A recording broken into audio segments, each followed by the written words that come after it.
দর্শক, আপনারা যে জায়গাটি দেখছেন এটি মূলত মাদারীপুর পৌরসভা সংলগ্ন একদম পাবলিক লাইব্রেরির সামনের জায়গাটি।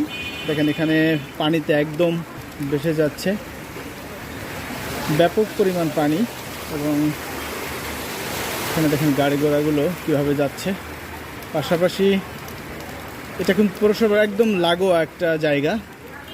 এখানকার ড্রেনেজ ব্যবস্থাটা এতটাই বাজে যে ড্রেন থাকা সত্ত্বেও পানিগুলো নিষ্কাশন হচ্ছে না এবং ব্যাপক পরিমাণ পানি জমা হয়ে গেছে একটু বৃষ্টিপাতের কারণে। এই জায়গাটা এভাবে গাড়ি ঘোড়া চলা এবং মানুষের যাতায়াতের জন্য বেশ কষ্ট হচ্ছে। আমি একটু ঘুরিয়ে দেখাই। দেখেন যে এখানে এই যে গাড়িগুলো, এখানে গাড়িগুলো দেখুন কীভাবে যাচ্ছে। এই যে বেশ কষ্ট হচ্ছে গাড়িগুলো আর কি। আমার ডান পাশে পাবলিক লাইব্রেরি। এই যে